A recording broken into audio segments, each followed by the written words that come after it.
afternoon, everyone. Thank you very much for attending our session this afternoon on global risks. So, the Global Risks Report, which you may have heard was launched last week. It's our 20th edition. It's one of our flagship reports at the World Economic Forum. And today we're delighted to have a flagship panel to follow up on the flagship report. So a flagship of a flagship, which is a great way to spend the next 45 minutes. So I'm just going to give you an extremely brief overview of what the main findings of our Global Risk Report 2025 were. So we asked 900 experts and decision makers from the World Economic Forum's networks to give their assessment of the immediate term, so 2025, the short to medium term, 2027, and the long term, 2035. And we asked them to rank the risks that they were most concerned about. When it comes to 2025, it was extremely striking to note that 23% of respondents selected state-based armed conflict as the #1 risk of concern. And this is especially striking when you compare it to the results from 2 years ago, when this risk, state-based armed conflict, was not even in the top 10 of 2-year risks. To 2027, the top risk was misinformation and disinformation, same as last year. And to 2035, the top risk was extreme weather events. And in fact, 2035, the risk outlook is dominated by environmental concerns. 5 out of the top 10 risks were environmental concerns. Apart from extreme weather events, we have biodiversity loss, an ecosystem collapse, critical change to Earth systems, natural resource shortages, and pollution. And then one final interesting finding from our survey is that when we asked respondents to identify which risks were most interconnected to other risks, the one that came top was inequality. So in other words, if only we could address inequality globally, then that would help and benefit a whole host of other risks. So with that brief overview, I'm going to turn to our moderator for today, Editor-in-Chief of The Economist, Zanny Minton Beddoes. Thank you, Mark. Hi, everybody. It's very great to join you again. I wish I was joining you for a more uplifting session, though. I mean, we're talking about global risks, and this is pretty sobering reading, but it's important. You know, the collective opinions of 900 experts of the WEF are not to be taken lightly. So we have, thankfully, a very interesting panel to help us make sense of this and to, I hope, not just assess the risks, but to give us a sense of what we might do to mitigate them. And now I'm going to introduce them, not, Mr. Vice President, in protocol terms, but I'm going to go because it's good for the pictures from the right to the left. Gillian Tett, Provost of King's College, University of Cambridge, columnist at the Financial Times. Thank you for joining us. Next to her, John Doyle, President, Chief Executive Officer of Marsh McLennan. Thank you. Martina Cheung, President and CEO of S&P Global. Thank you for joining us. And last but absolutely not least, Kashim Shettima, the Vice President of Nigeria. Thank you, Mr. President, for joining us. Thank you. I'm going to start with you. I introduced you last, but I'm going to turn to you first. Thank you. The biggest risk in the short term, as you heard, state-based armed conflict. I'd like to ask you about how you see that risk from 2 perspectives.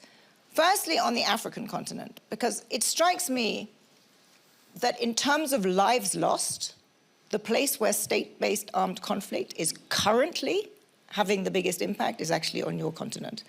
And we talk about awful, awful wars in other parts of the world much more, but in your continent, it's a really, really big challenge. So if you could start there, but then broaden your lens and tell me how much you as a leader of your country worry about a world where 900 of the world's movers and shakers say that state-based armed conflict is the biggest risk.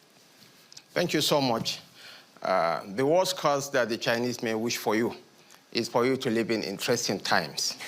And indeed, globally, we are living in interesting times. armed conflicts, from the crisis in Ukraine, the ongoing conflicts in the Middle East, to the war, the unfortunate war in Sudan, has further compounded our misery as a people. That disrupted supply chains, exacerbated our humanitarian challenges, and threatened global peace.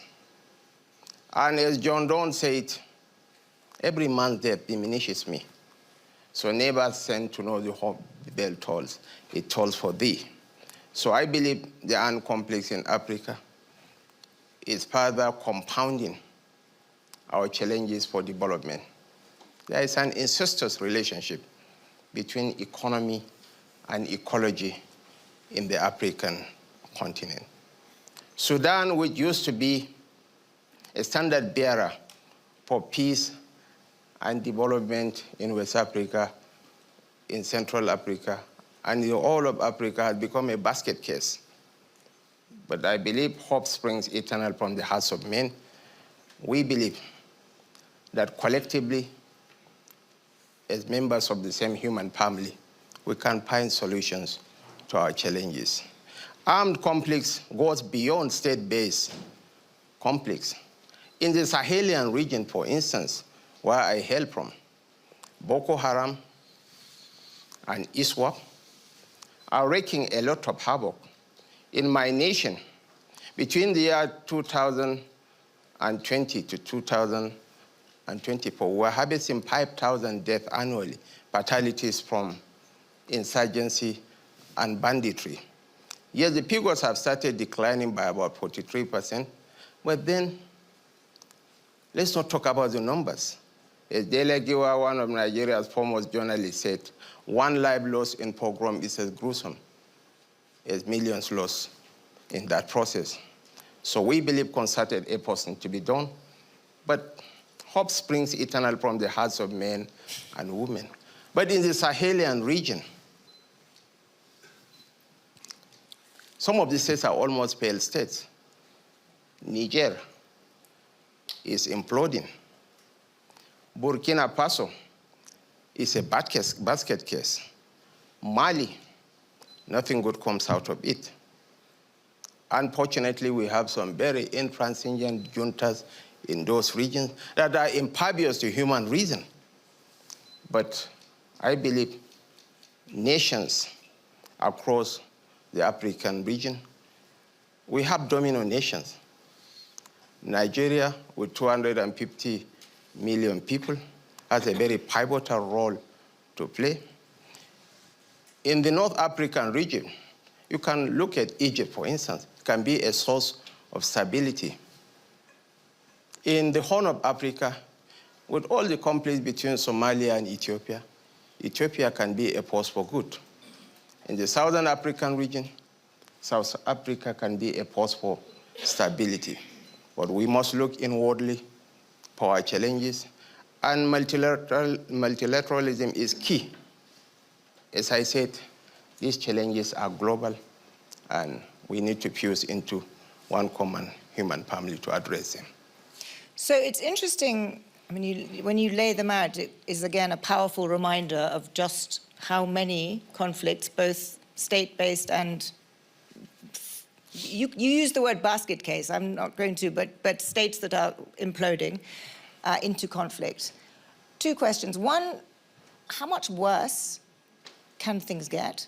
And two, when you talk about multilateralism, what multilateral institutions, organizations are you looking for to help turn this around? When it comes to multilateralism, I'm referring to organizations like the United Nations Organization, even the World Economic Forum, and all agencies for the good of humanity should fuse into one and find solutions. But honestly, I am an eternal optimist, but the case in nations like Niger, which even in the best of times, we are always facing existential threats, is very, very terrible. But efforts are ongoing. Two different platforms like the ECOWAS, like the multinational joint task forces, to come up with robust solutions to the challenges facing us. But most importantly, my own perspective is that we should have a holistic approach. Beneath the mayhem of Boko Haram, underneath the nihilism of ISWAP, lies the real cause, which is extreme poverty. Once we adopt a kinetic and non-kinetic solution to the challenges, unless we want to engage in an endless war of attrition, military solution cannot solve our problems. We have to combine it. Gender empowerment initiatives, investments in education, in healthcare, in infrastructure. Once we create hope for the youth, once we create hope for a better tomorrow, this insanity, this madness will evaporate. Because we are a very young continent. Do you know the average age of the Nigerian nation? Is 16.9. 16, yeah. So the anticipated demographic bolt, and nations like Nigeria, by 2050, we are supposed to surpass the United States, will be the third most populous nation on earth. Our population will hit 440 million. And this anticipated demographic bulge, we have the window of transforming them into demographic dividends, or there will be the demographic disaster that will consume all of us. I met some Western diplomats some few months back in Abuja. We were chatting, and on a lighter note, I told them, look, just 2 million Syrians knocking on the doors of Europe, they caused Brexit. They led to the emergence of problems across the Atlantic. I said, what do you say about 50 million cocky Nigerians? They will not cross through Libya, no. They will cross through Morocco. They will invade Europe.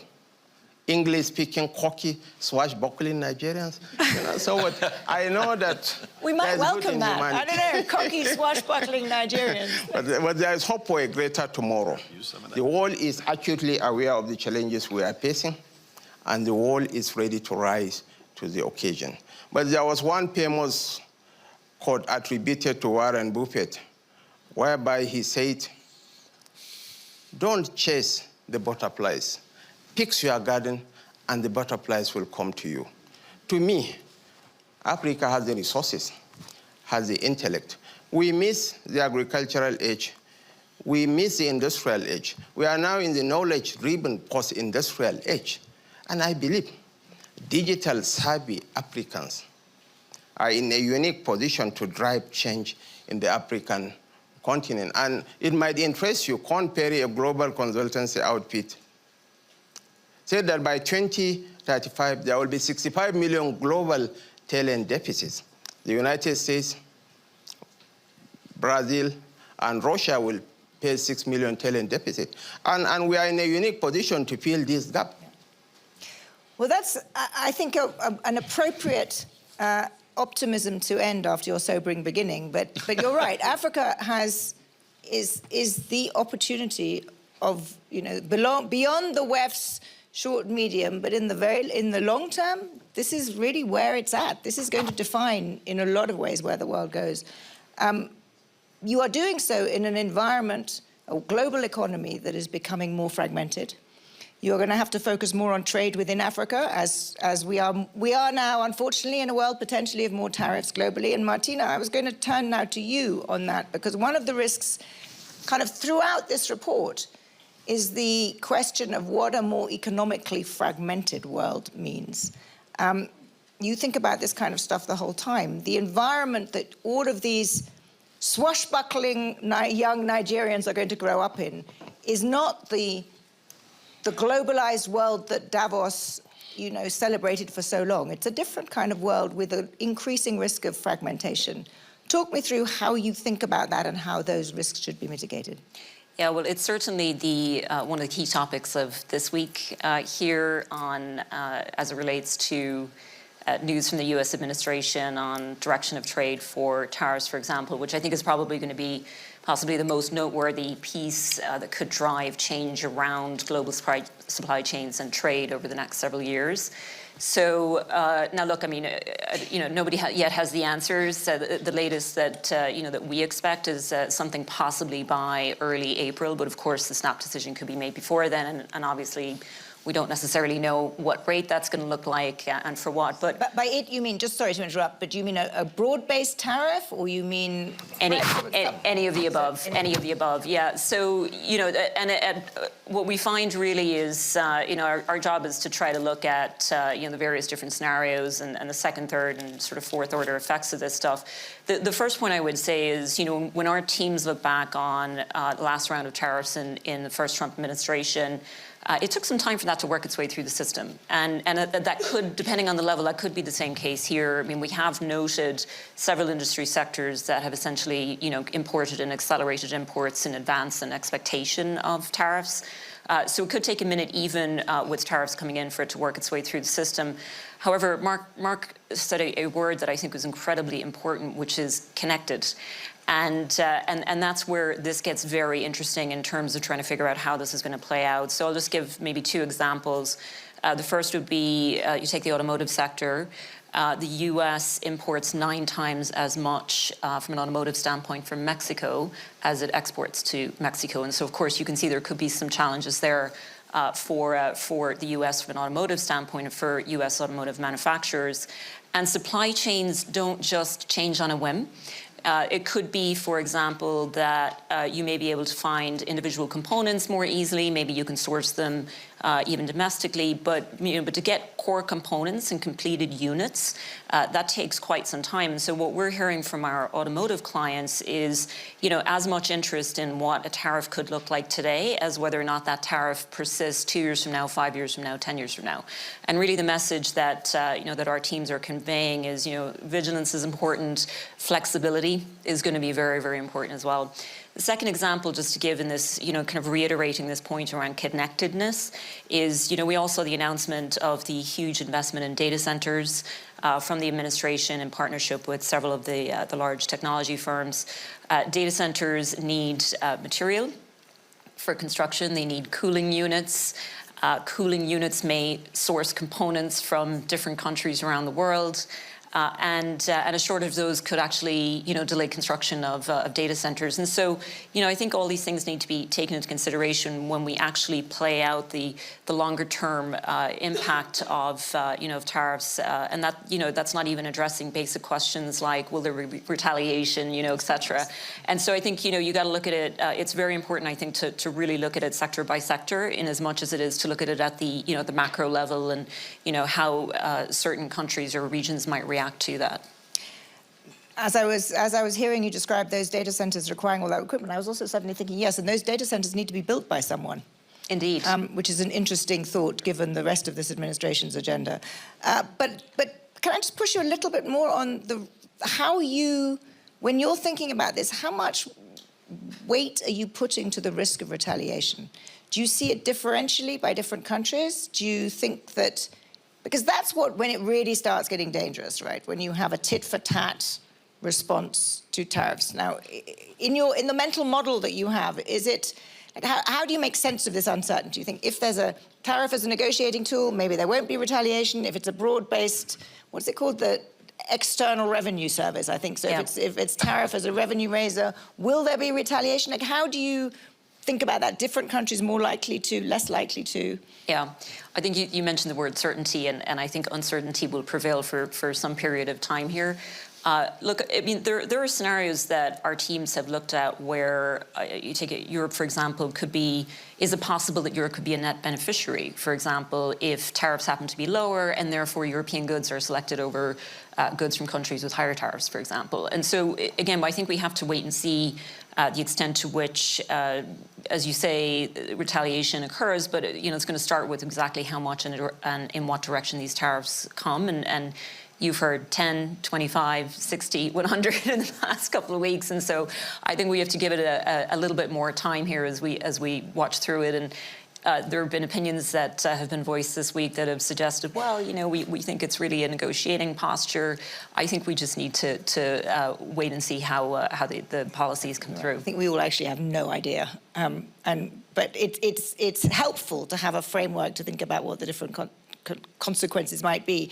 John, all of this is happening, geopolitical change, economic fragmentation, at a time of unprecedentedly rapid technological change. I was talking yesterday on a panel to Daria Amodei, the CEO and founder of Anthropic, who assured me that by 26, 27, the AIs would be at better than human capability across every range of human intelligence. So that's not very long away. I mean, it's not even the medium term in the WEF. Probably has an outcome or something at stake in that outcome. Yes, I'm sure he does. But even if he's out by a little bit, it's going to be pretty soon. And certainly the improvements to date have been pretty remarkable. So tell me how you think about all of this happening at a time when we're in the midst of this very dramatic technological transformation. Sure, and you talked about this being a discussion around risks. We've participated with the forum in putting together this report for many years. It's an important conversation. To be clear, I'm optimistic about our future, our collective future. There's extraordinary innovation coming. I'll talk about AI in a second, but innovation in other sectors as well. Economies in some major markets are relatively healthy. Labor markets are operating relatively, not everywhere in the world, of course, but in some really important economies that have collateral effects, inflation coming down, cost of capital coming down in some places that, I think are good for our future. At the same time, the risks are big. The potential risks, and we just obviously talked about a couple of them. The rapid technology development is, I think, again, a source of optimism. It certainly comes, with great risk, and we're working with businesses all over the world trying to help them think through how to deploy AI into their workplaces. And so we'll see, of course, how impactful it is by 2026 and 2027. But clearly, it will be impactful over time.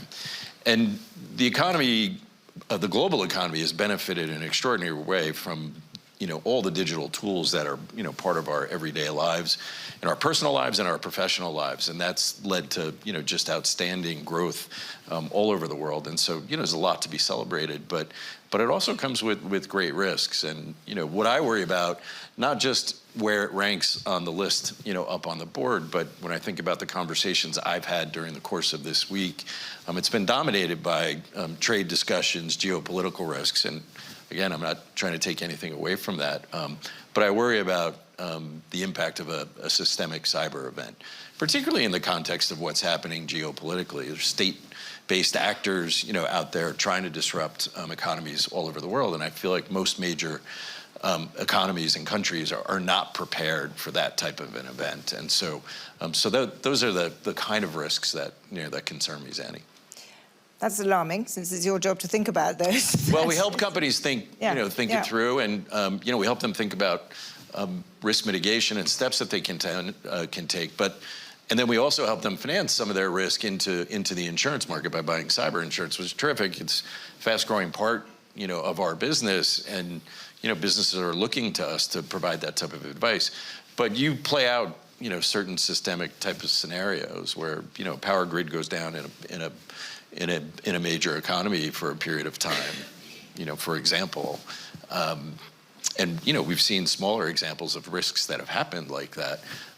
The costs, can be in the trillions and trillions of dollars, and the insurance industry cannot finance those types of risks. Just one other risk that's very high on here that I think you are best placed to talk to, which is the extreme weather event risk. And I think it's undoubtedly, we're seeing it all over the place. Is your industry collectively going to be able to respond in new ways to what is clearly a predictably ongoing risk? Yeah. Well, I would say that it's not so much about insurance, it's more about the risk, right? And so what steps do we take all over the world in, more exposed parts of the world to catastrophic weather events, right? So, and to me, this is, these conversations are what makes this moment so unique. There's this extraordinary promise and opportunity around technology and innovation that's happening in the world, yet, again, armed conflict, geopolitical risks, extreme weather, cyber events. But, I'm an American, I, live in New York, but, what's happening in California right now is, absolutely tragic, and our hearts go out to that community. And We have 1,000 people in our company that live there. And, we're doing the best we can to support our colleagues, but also our clients, that are hurting and suffering. And so we need to build better resilience into communities that, particularly more extreme exposed communities, but really all communities all over the world. And so we certainly have a lot of data in our industry and at our company that can help with that planning. It's challenging, though, because some of the steps that need to be taken can be politically unappealing and can be quite expensive. And so, but it's a moment here. California has always been exposed to wildfire risk. This is an extraordinary event. Will very likely be a top 10, insured catastrophe loss in the history of record keeping in our industry. There's never been a wildfire in the top 10 before, right? So this is really? That's right. They're all, but for one earthquake, wind and flood events. And so, it's an extraordinary event. Right now, the focus is on recovery, and that's what it should be at this moment, of course. But we need to learn from this event and prepare and build back in a different way. Thank you. Gillian, I want to turn to you about two of the risks that are, I guess, harder to quantify, but extraordinarily important. One is one close to my heart, disinformation and misinformation. And the other is this question of underlying inequality, as Mark said. I think both of those two together are compounding factors for the loss of trust. The loss of trust in institutions, the loss of trust in elites, the loss of trust by many even in democratic systems. You've come from, well, I think half a foot of yours is still in my world of the media, but you've come from journalism. You're an anthropologist, as everybody knows, by training, and now you are provost of one of the most distinguished colleges in the UK. From all of those educator, journalist, academic perspectives, I think you're well qualified to tell us how we start rebuilding this trust so we get those risks down. Right. Well, I was going to say a couple of things. First of all, I love this annual survey because I find it so fascinating to see how it evolves over time. But we have to recognise that it's biased to be gloomy because you're asking people about what risks they're worried about. And it's always very interesting, as an anthropologist would say, to look at the social silence about what's not on this list. And what's not on this list, and barely even on the other one-year list, is economic downturn, which is quite remarkable, or financial crisis. And if you go back 15 years, those dominated the lists, economic and financial issues. So one way of looking at that is actually we have the luxury of worrying about other things because we're not facing an immediate dramatic recession. Another way of looking at it is to say, actually, given the fact that Davos consensus is usually a fantastically good contraindicator of what's going to happen, we're probably about to go into a massive financial crisis and recession, which will make the issue of inequality a lot worse. And also, I would argue, the issue of misinformation and disinformation. Because it's very easy to say that what's happening today with misinformation and the reason why it's top of that list is all down to two things. One is AI and the spread of social media and fakes. And the other, of course, is down to Donald Trump. That's what a lot of people would say if they are progressive and they've been anti-Trumpian. And if they're upset by the combination of what Graham Allison calls the facts, fictions, and fantasies that mark out Donald Trump's rhetorical style, and which have become very normalized recently. First time round, when he was in office, there was horror every time he told a lie, and people pointed it out. Now it's expected. Now, it's easy to blame it on that. In fact, I think it's much deeper. I think Donald Trump is a symptom, not a cause. And if you look at the Edelman survey, which came out on Monday, what is shocking is, apart from the fact that a majority of people now feel profound grievance against elites, particularly amongst the mass public. In fact, they feel so angry that 40% now back violent resistance. And amongst the 18 to 35-year-olds, I believe it's 53% that back violent resistance. What's even more shocking is 2/3 say that business, government, and the media deliberately lie to them. So the elites are worried often about why the mass people don't think the same way that they do, and they put it down to disinformation. and you have a large part of the population who just do not believe leaders anymore. So we have a fundamental epistemological crisis. Why has this happened? I won't be professorial and give you a lecture on this, but I think in a nutshell, one of the key issues is that anthropologists used to teach that there were two types of trust that glued society together. Eyeball-to-eyeball trust, where you trust your peer group who you know intimately on a lateral level, peer-to-peer, or when groups became too big, you had vertical trust, where you basically trusted leaders and institutions and rules. This has created a new type of trust, which is mass lateral level trust, so-called distributed trust. And what you're seeing in almost every area of life today is that trust in leaders is collapsing, but trust in peer groups remain high, particularly in terms of practical lived experience. And the problem is that this has also taught us to think that we have a God-given right to pick and mix every aspect of our consumer existence. So we pick and mix our coffee choices, our food. Try giving everybody in a family a set meal, one size fits all meal for many generations these days, and good luck is all I can say. People pick and mix their music choices, their political choices, their identities, their friendship groups, almost everything. And we're pick and mixing, self-selecting into tribal groups who are looking to each other for advice, not overarching authority figures. And that is a recipe for misinformation, disinformation, a lack of belief.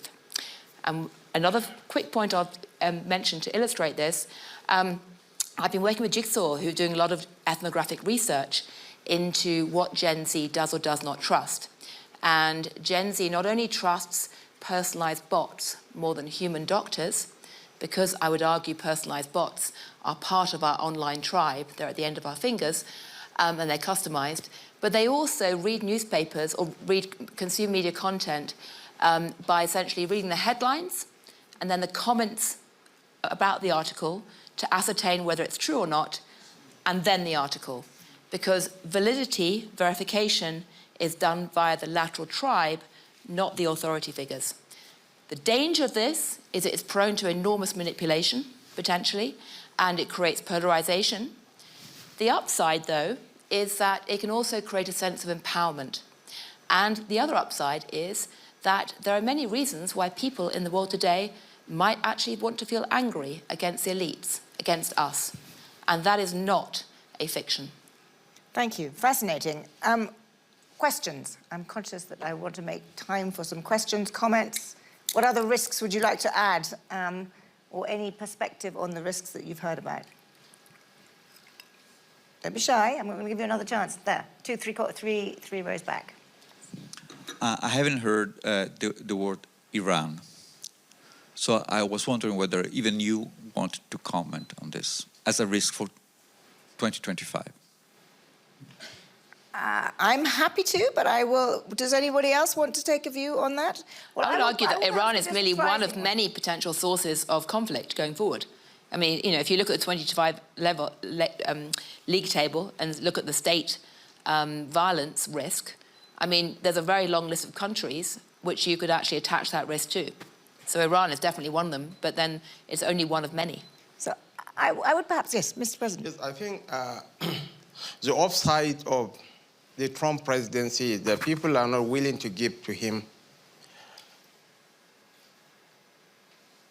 People see him as irrational, as erratic, but this is an image here deliberately created for negotiation purposes. He's much more brilliant than we are willing to give him. Yes, he's transactional, but he has street credibility, such that the peace in the Middle East, the ceasefire in Gaza, might not be unconnected with the influence of Trump. And Trump being a transactional leader, I don't think if he's obsessed with global dominance. So it's my fervent hope and belief that in the coming months he will find a solution, or will get a solution to the crisis even in Ukraine, because of his strict credibility and because he often calls a spade not by any other thing but his name. I believe that There are the positive sides of all negativities, and the world will be ushered into an era of some stable peace, especially even the Iranian question. He will bluff, he will shout, but at the end of the day, it's just a negotiation tactics. That's my own take on him. He's much more brilliant than we are willing to give him. Thank you. Next question? Yes, Matthias. The collapse of vertical trust, you have described it. Do you think it's desirable to recreate it? And if so, which role should media play, social media and journalistic media? Well, as somebody who obviously benefited in the past as being part of the media from vertical trust, obviously everyone who's ever been in a position of authority would love to have vertical trust, love to have more of it. You know, turkeys don't vote for Christmas. However, what I would say is, first of all, can we recreate it? I would argue only with great difficulty. I don't see any easy way to recreate it anytime soon. Should we simply shun it and howl in outrage? I think not. I think we need to recognize it and work with it. And so to give you some examples of what I mean by that, you know, I think one of the biggest problems with misinformation today, one thing that's fueled it, is the fact that leaders have forgotten the importance of what scientists call the error bar. That's a principle in science of admitting the level of certainty with which you have reached your results and how much they could be wrong. During COVID, for entirely understandable reasons, let me stress, entirely understandable reasons, there was such a sense of panic that politicians made very dogmatic black and white statements about medical issues that were actually quite grey. And nobody actually acknowledged the error bar, that they were doing their best, but didn't exactly know. And that, I think, just to give one example, has fostered this lack of confidence and credibility of science and experts. And I do think that if leaders want to command more credibility in future, we need to start talking very actively about that error bar and acknowledge it honestly. We need to recognise we have a lateral, world of trust. We can't just assume that people will give us credibility because we speak anymore. There are good sides. As a journalist, a world of lateral communication and trust means that you can lob an idea or a call out for help into the media landscape, and suddenly you not only get lots of feedback, which richens your perspective and gives you 3 or 4 dimensions, but actually enables you to potentially foreshadow criticisms and learn more. But it requires a shift in mentality. Is that a question? No? Any more questions? Okay, I'm going to take the remaining time we've got, which is to flip the question of risks, because the opposite of a risk is an opportunity. And I would like us to end, I know this is the Global Risks Report, but I think for each of you who have thought so much about the risks in your particular area, could we end by, we've only got just under about 7 minutes left, you giving us a sense of the opportunity. And I think, Mr. Vice President, I'd like to start with you because, and keep it not too extensive, because there are so many opportunities in Africa, but just give us the sense of why, despite the risks that you've spoken of, there is also a profound sense of opportunity. And I'd like the three of you to do it too. Okay. Well, the word for crisis in the Chinese language is wei des. Wei stands for danger and des for opportunity. Yes, we have challenges, but those challenges are also pregnant with opportunities to re-engineer our society and build back better. The crisis has given us a unique opportunity, a unique window to invest on the people, especially on education, on gender empowerment initiatives, on smart agriculture, and leapfrog our economies into the fourth industrial revolution. I don't believe in AIDS. I believe in partnership. I would rather carry my poverty with dignity and deal with people and nations and companies on a pedestal of equality, not a master-servant relationship. I don't come with a begging bowl. My continent is the richest in the world. And the trajectory of global growth is facing Africa. And Nigeria will make or mar that transition. So I move in with confidence, with cautious optimism, with hope for a better tomorrow. But most importantly, I believe that the youth of Africa are the drivers of change in Africa. Yeah, Africa will, you will need to drive that change yourselves. Certainly. Absolutely, in a more fragmented world. Martina, you're laying out how to think about the risks of fragmentation for your clients. What are the opportunities in this world? I would say, and I think it connects to a number of the topics here, the potential for generative AI is, in our view, very, very significant. Our teams believe that it could generate around 0.5% of GDP growth every year over the next 5 to 10 years. That scale of productivity brings tremendous potential, whatever one of these risks you're talking about. We are very encouraged, for example, with the ability to spot things like methane leaks, cap them off, reduce carbon emissions, where we see smart meters that can also reduce carbon emissions. We see the tremendous benefits in healthcare, potential for longevity, and that's that's one of the areas where I don't know if I was in the same place as Dario. I heard him say some of the same stuff this week, but I agree with you. It's closer, not further, in general, and I think it's a tremendous opportunity for all of us to embrace. Thank you, John. We're excited about AI as well and what it can mean. I'll talk about it in the context of our own business, and I try to simplify everything. We're a big company, and we advise lots of different enterprises around the world on a wide range of issues. But it will make us faster, it will make us more efficient, and it will enable risk insights that we haven't yet seen. And so we're already seeing evidence of faster and more efficient emerge in our workplace, which is exciting. It's not material, but it's meaningful, and we're learning from those experiments that we've been taking, and we see possibility for more scaled impact in our workplace. But back to, you asked me about catastrophic weather events, right? This technology will transform how we think about and how we model against catastrophic weather events going forward. And clearly that's an impact. There's a lot of discussion about the insured loss when these types of events happen. And take Southern California, the likely economic impact of these events is going to be 3 times or more than the insured loss. And so it has a very, very meaningful impact, and these technologies will enable us to manage these risks in a better way. And Gillian, last word is yours. I would simply echo that point and say the only silver lining to the cloud of extreme weather events is that it will wake more people up to climate change and hopefully unleash more innovation around ways to try and mitigate some of the weather problems. And one of the silver linings of all the misinformation and polarization and growing stress, I would argue, is that it at least is forcing us all, even or especially the elites at Davos, to recognize that we have a world of growing inequality, and unless we create a more inclusive approach, these challenges are going to get worse and worse. And as I say, the only silver lining about the current sense of crisis and gloom in many parts of the world today is that at least it will wake people up.